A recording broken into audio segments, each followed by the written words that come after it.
Hello, welcome back to Richmond. Not an awful lot done on the layout this weekend. Family life and work unfortunately got in the way. What I'm thinking about today is my cold drops. You'll see here these are the cold drops that I've built. Yeah, I'm happy with them as they are for what they are. However, not entirely happy about dropping the baseboard down. It's going to be a lot of work for, not much sort of gain. The only alternatives are, when I build an extra board here, is to drop it by sort of, just pull it out that much, just to about an inch, and sit the cold drops sort of there. The cold drops wouldn't have gone much further than sort of there on the real thing. The only alternative, I think, is cut part of the board out, take it away, reduce the height of the board by cutting a wedge out, which I don't really want to do because it means taking the board off and a lot of messing around. Or we just raise the track up a tiny little bit, sort of the thickness of one of these cork strips is 2 mil, so we give it 8, 10, 12 mil sort of height. And then we just make a facsimile of the cold drops, only about 14 mil high.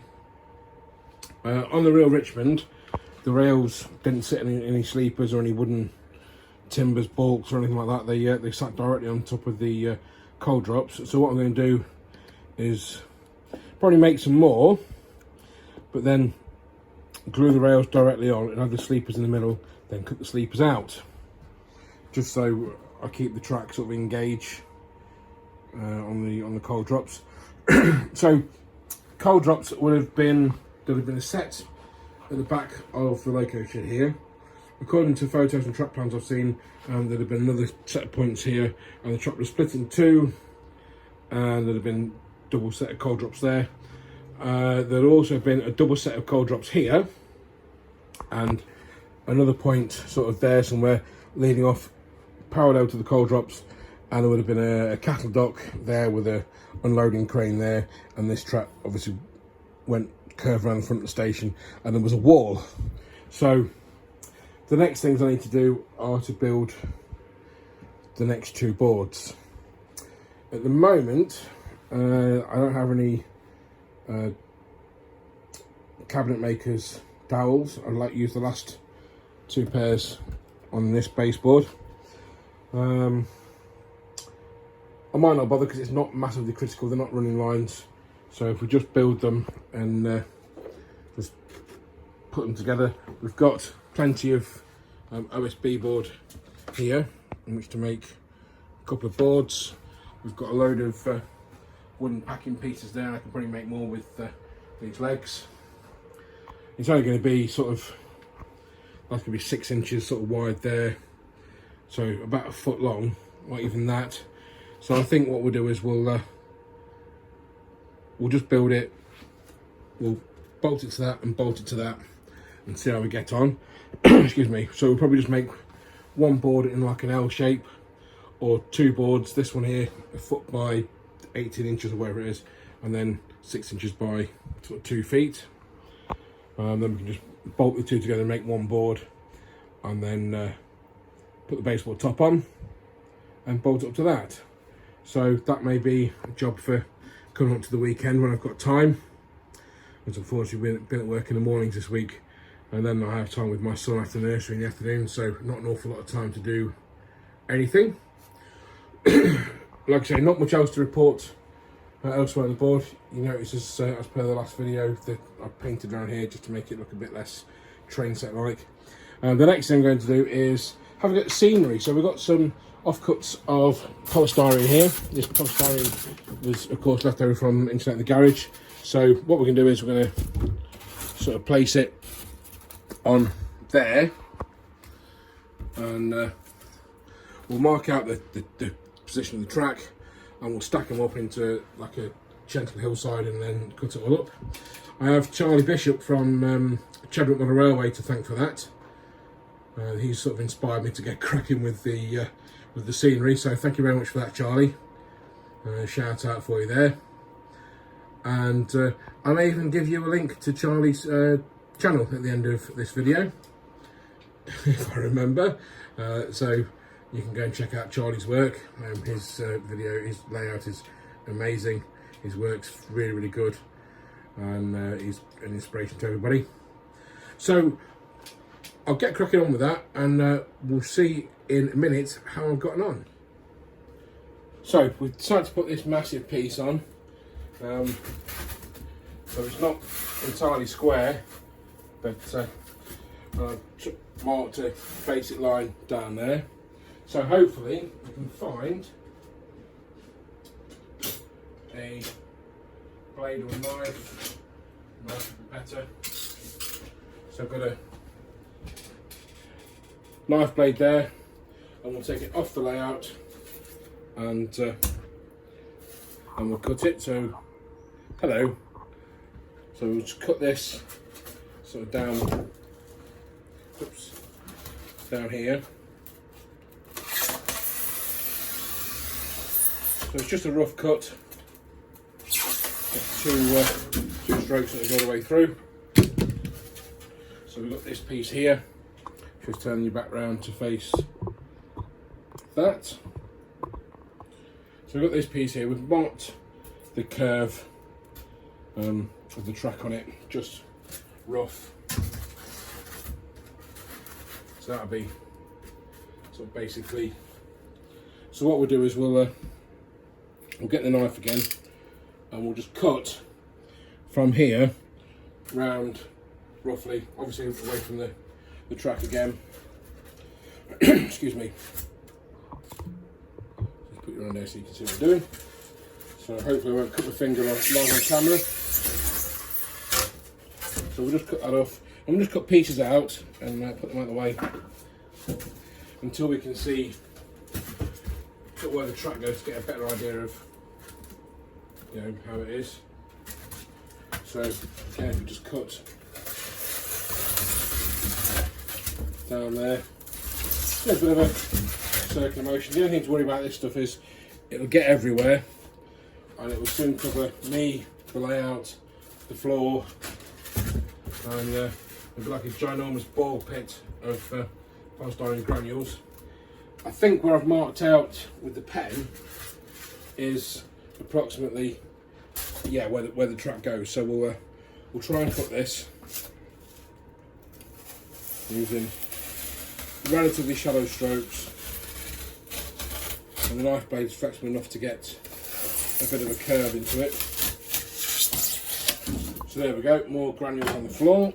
I'll save that bit for later. I'll just get the loose bits off. I'll have to borrow the hoover from the wife in a minute to clean this mess up. So that is sort of roughly where it's going to go.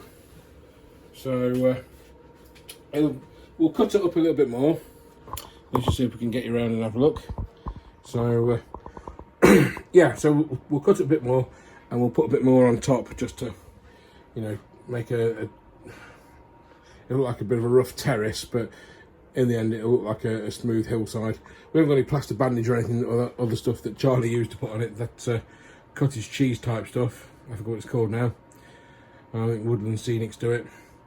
But that's, you know, the thing. And also it covers up obviously the turntable hole. It needs to be a bit further away from the track. So what we'll do is just put you down. It's there. So we'll get my pen wherever I've left that here, and we'll just mark it a little bit further away from the track, and so there we go. Just be exact, nice gentle sort of curve, just drawn freehand. So we'll do that, and there,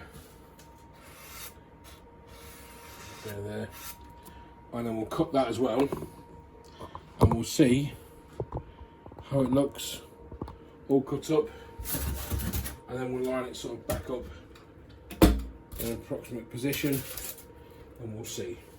So a nice, slow, gentle Yep. Don't want to mess it up. And as soon as this is cut out, we can cut it at an angle. And I know this stuff isn't the best stuff to use as a. It is nice and light. It's not a patch on King's fan or Celotex, which is what Charlie Bishop used. But it's good enough, and it was free. I had it left over, and yeah, the knife has cut it sort of well enough. It's a nice, neat sort of edge, and there you go. That's not bad, is it? So we could maybe not. So we'll get this next piece, which will be a smaller bit, and put that on that way around, yeah, like that. So the plan is eventually to have a back seam sort of in this gap. So I should have been showing you that. So yeah, we'll put this on here, and we'll mark that out as well, sort of bit, you know, closer to that. We'll cut some of that off in a minute. So yeah, so there's going to be a back seam here. There's about an inch and a half, 2 inch gap there between the layout and the wall. So plenty of room for me to slide a back seam down. And the good thing about using these trestles is they are tight against the wall, so I can rest the back seam on the trestles before sort of fixing them into position. Now I'm undecided whether to bolt them on, screw them on. I'm not going to screw them on because it means I have to take the layout a bit, so I don't really want to do that. So it means cutting all the track up, the baseboard joints. So I'm probably going to clamp the back seam on. Now I don't know if I'm going to use photographic back seam or like a Pico printed back seam, or just like a light blue sky. If you come and look round here, these filler yard boards have this colour on it, so it's like a mucky blue, light blue.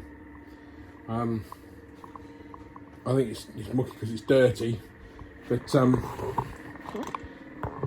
that'll be the next thing. So we'll get a back seam. We'll probably get like a light sky blue and put a bit of light white on there for represent some cloud. And we'll see how we get on with that. But for now, I'll get on with this, and when I've built it up, I'll show you what it looks like. So there you have it. That's 3 pieces of polystyrene and lots and lots of mess on the floor. And we've made up a reasonable slope. Not entirely happy about how it just slope finishes with flat. I may put another hill on another slope a bit further back. The intention is to have a road sort of coming around here and then heading off that way. That'll be the road from Richmond to Catterick. Just here we've left it with a vertical bit because there'll be like a sleeper retaining wall type thing there. And the hillside will go sort of behind the signal box. Signal box will be a little bit further over here, and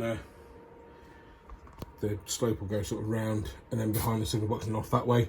And then we'll continue this on here, this piece here on there, St Martin's Priory on there, or a low relief representation of, and there'll just be some sort of farmland and the road, and then the embankment will just carry on sort of around here, and then just here it will get a bit bigger, and then it will go into the back seam, which will be sort of there, or sort of right angles to the track, and then just straight that way.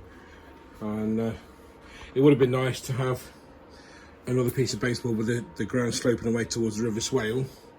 I may be able to get away with something like that here by just making a thin, narrow filler board, just a sort of maybe a circular kind of shape, and we'll see about that. But I'm dead pleased with that. It's not bad for 10 minutes work. Let me know what you think, and hopefully when I've got a bit of money and I can afford to get some mod rocks and plaster bandage and some of that cottage cheese stuff that Charlie uses, hopefully we'll be able to get and some paint, we'll be able to get the scenery sort of progressed. And also hopefully we'll start laying some ballast soon as well, so look out for that as well.